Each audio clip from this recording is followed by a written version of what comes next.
नमस्कार मित्रों। त्योहारों के दिन शुरू हो गए हैं ना। बसंत ऋतु के आगमन के साथ यानी बसंत पंचमी के साथ हमारे हिंदू धर्म में त्योहारों की श्रृंखला आरंभ हो जाती है और उसके बाद होली आती है। होली के बाद अब आया है नवरात्र, चैत्र नवरात्र, जो कि 2 अप्रैल से शुरू हो गया है।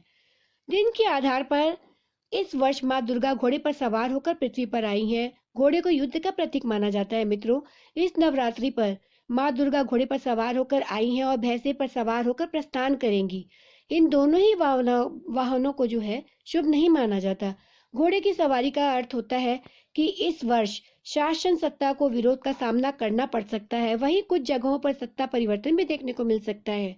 इसके अलावा माता की ये वाहन से देश में विवाद, तनाव, दुर्घटनाएं और प्राकृतिक आपदाएं देखने को मिल सकती हैं। वहीं भैंसे की सवारी का अर्थ है रोग, दोष और कष्ट का बढ़ना। चलिए अब हम आगे अगले त्योहार की ओर चलते हैं। गणगौर। गणगौर माँ पार्वती और भगवान शिव की पूजा का पर्व है। चैत्र मास से शुक्ल पक्ष की तृतीया को गणगौर का त्योहार मनाया जाता है। वैसे तो इसे देश में अनेक स्थानों पर मनाया जाता है, परंतु राजस्थान में इस त्योहार की रौनक अनोखी ही होती है, बिल्कुल अलग होती है। गणगौर के पूजन की तैयारियां होली के दूसरे दिन से ही शुरू हो जाती हैं मित्रों। रंगों के पर्व से पूजन प्रारंभ होने के कारण यह है कि जिस प्रकार रंग जीवन में खुशियों का प्रतीक माने जाते हैं, उसी प्रकार गणगौर सौभाग्य व सुख प्राप्ति का त्योहार है। ईसर गणगौर का पूजन कर कुंवारी कन्याएं, सुयोग्य वर तथा नवविवाहिताएं अखंड सौभाग्य का वरदान पाती हैं।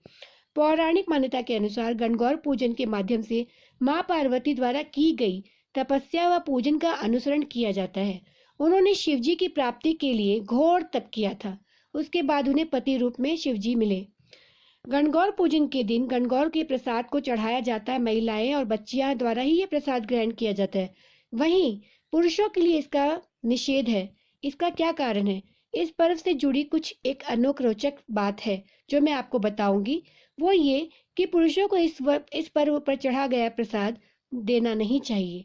क्योंकि गणगौर मुख्यतः महिलाओं का त्योहार है। यह सुयोग्य वर की प्राप्ति के लिए अथवा पति के दीर्घ जीवन के लिए किया जाता है। प्रसाद को इस पूजन का फल समझा जाता है, इसलिए इसे ग्रहण करने का अधिकार सिर्फ और सिर्फ महिलाओं को ही होता है। धार्मिक मान्यता के अनुसार यह पुरुषों को नहीं देना चाहिए।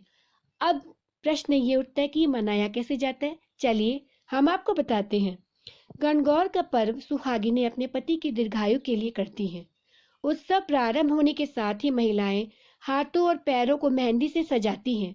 इसके बाद 16 श्रृंगार के साथ गंवर माता को पूजती हैं। गाती बजाती स्त्रियां होली की राख अपने घर ले आती हैं। मिट्टी गलाकर उससे 16 पिंडियां बनाती हैं। पूजन के स्थान पर दीवार पर ईसर और गौरी के भव्य चित्र अंकित कर दिए जाते हैं। ईसर के सामने गौरी हाथ जोड़े बैठी रहती है। ईसर जी काली दाढ़ी और राशि पोशाक में तेजस्वी पुरुष के रूप में अंकित किए जाते हैं।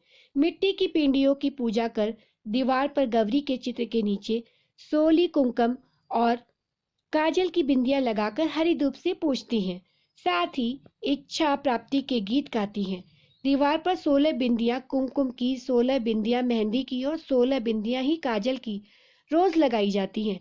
कुमकुम, मेहंदी और काजल तीनों ही श्रृंगार की वस्तुएं हैं और सुहाग का प्रतीक भी। महादेव को पूजती हैं कुंवारी कन्याएं मनचाहे वर प्राप्ति के लिए प्रार्थना करती हैं।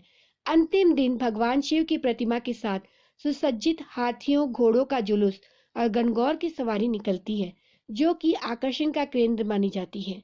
अब राजस्थान पर्यटन विभाग की वजह से हर वर्ष मनाए जाने वाले इस गणगौर उत्सव में कई देशी विदेशी पर्यटक पहुंच रहे हैं।